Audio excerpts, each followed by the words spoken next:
अर्जुन लाल जी के लिए। ये बोले खड़े हो गए। अर्जुन लाल जी जिनगर। 12 या 13। माननीय सभापति महोदय, मैं आज सदन में सहकारिता मांग संख्या 50 और मांग संख्या 55 खाद्य नागरिक आपूर्ति एवं उपभोक्ता मामलात पर चर्चा हो रही है। दोनों मांगे बहुत ही महत्वपूर्ण मांगे हैं। सहकारिता के पहले भी मंत्री चित्तौड़ जिले के थे और वर्तमान में चित्तौड़ जिले के हैं, लेकिन दोनों मंत्रियों में कितना फर्क है मैं बताऊंगा थोड़ा सा। मैं इतना निवेदन करूं कि सहकारिता का अर्थ ही ये है, एक सब के लिए और सब एक के लिए। हम लगातार एक दूसरे का हाथ पकड़ के इस देश और प्रदेश को और प्रत्येक व्यक्ति को आगे बढ़ाने का काम करें। सहकारिता का मूल उद्देश्य विभिन्न प्रकार की सहकारी संस्थाओं को आवश्यक मार्गदर्शन, संरक्षण, आर्थिक तथा तकनीकी सुविधा जैसे अंश पूंजी, ऋण गारंटी तथा अनुदान आदि सुलभ कराना। इसी पृष्ठभूमि को ध्यान में रखकर के भारतीय जनता पार्टी की सरकार इस सहकारिता को आगे बढ़ाने का काम कर रही है।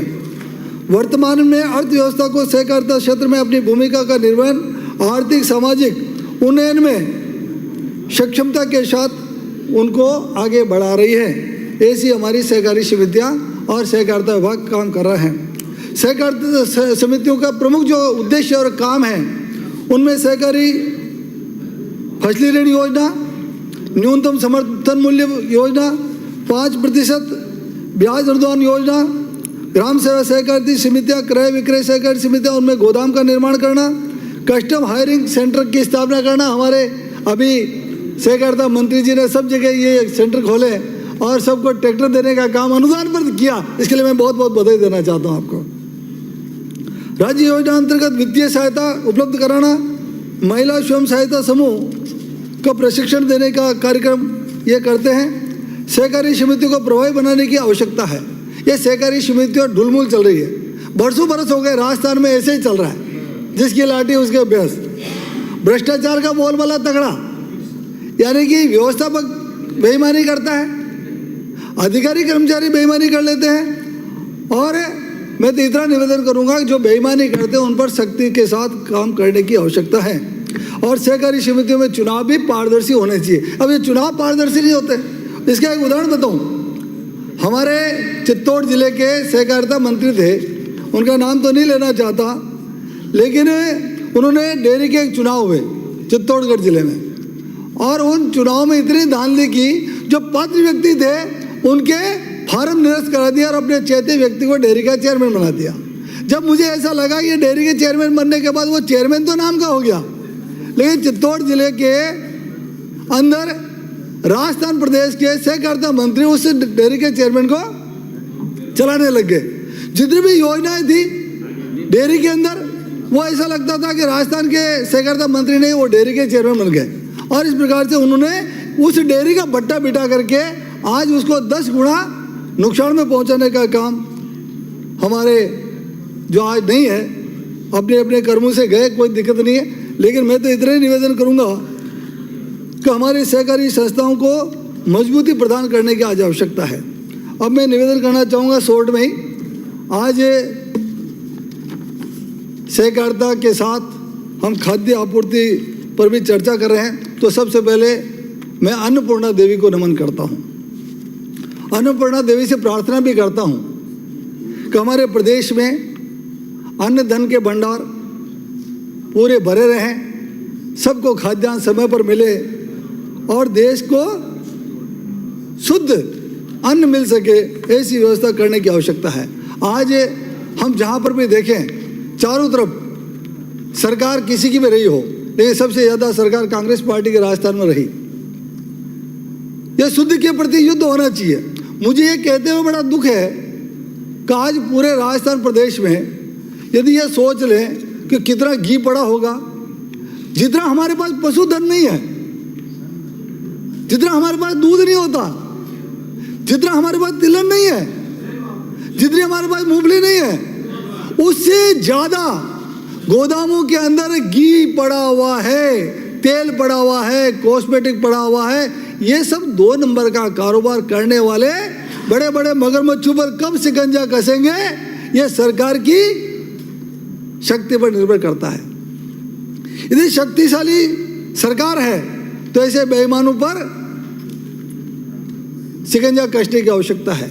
आज पूरे प्रदेश में मैं देखूं तो जब भी शुद्ध के प्रति युद्ध चलता है, कोई मेरे जैसे विधायक को सिफारिश कर देगा, कभी कोई किसको कर देगा, मेरा सैंपल ले लिया, मेरा सैंपल ले लिया।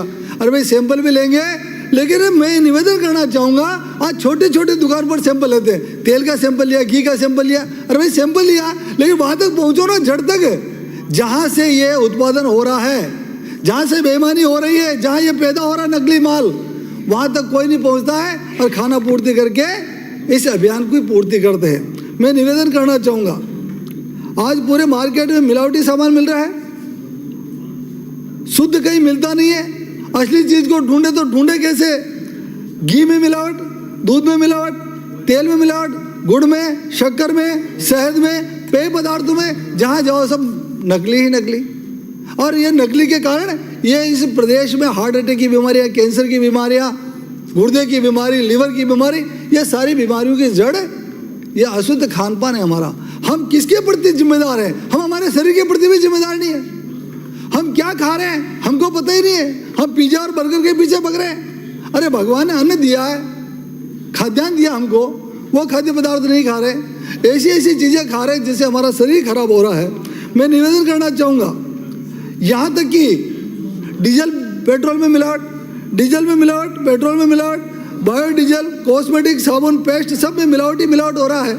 और मैं निवेदन करना चाहूँगा, हमारे चित्तौड़ जिले में तो पिछले 5 वर्षों में बायोडीजल के अवैध पंप लग गए, 1 नहीं 2 नहीं, सैकड़ों की संख्या में अवैध बायोडीजल के पंप लगे। और मैं विधानसभा में बार बार बोला हूँ, लेकिन उन पर कोई कार्रवाई नहीं हुई। इसका नतीजा ये रहा कि एक माफिया गिरोह चित्तौड़ जिले के अंदर और पनपा, और उसी कारण से मिलावटी सामान पर जो लगाम हमको कसनी चाहिए थी वो कस नहीं पाए। मैं निवेदन करना चाहूँगा आपसे कि हम शुद्ध के प्रति युद्ध चलाएं और इस कारोबार को ठीक करें। राशन डीलरों, और हम सब कहते हैं राशन डीलर बेईमान है, गेहूँ खा जाता है, शक्कर खा जाता है, पहले घास लड़ता था, केरोसिन खा जाता था, केरोसिन बंद हो गया। अब राशन डीलर का यदि पेट नहीं भरेगा तो खाएगा क्या?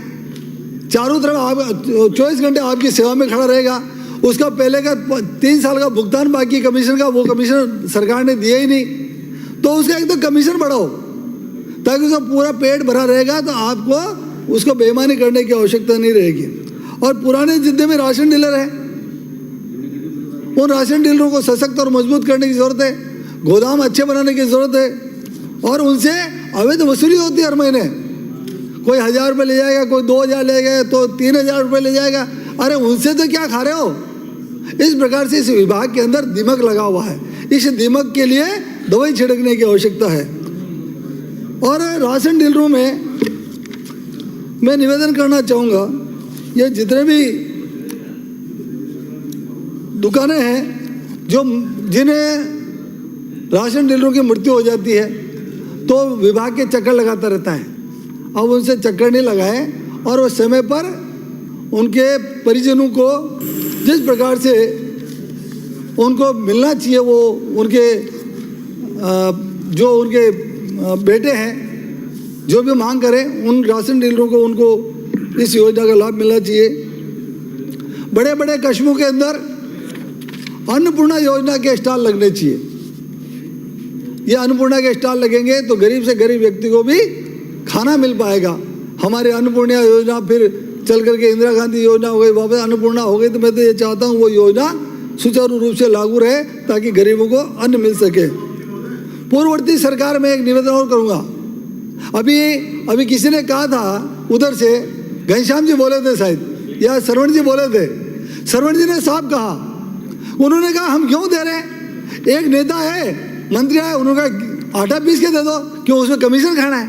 आटे में भी घाटा, अरे उसमें भी कमीशन खाने के चक्कर में उसको आटा पीस करके देने की क्या नौबत आ गई। फिर अभी देखो आप, अभी पिछली सरकार की बात बताओ, फूड पैकेट दे दिया आपने, तेल दे दिया आपने, मिर्ची दे दी आपने, पाउडर दे दिया आपने मिर्ची में हल्दी दे दी, ऐसी हल्दी दे दी जिसकी हल्दी का रंग गायब, मिर्ची ऐसी दे दी जो 2 दिन के अंदर रंग गायब, तेल ऐसा दे दिया जो नकली।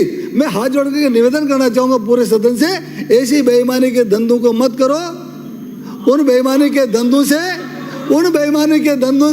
अपन एक ही लाइन में, माननीय सदस्य हम एक ही लाइन में हैं, इसलिए आपसे मैं ये निवेदन करना चाहूंगा। मैं इसलिए निवेदन कर रहा हूं कि हम वो बेईमानी के कारोबार सरकार के द्वारा नहीं चलाएं जिससे बेईमानी की परतें खुलती हो। माननीय सदस्य, खाद्य सुरक्षा के पोर्टल अभी बंद हैं।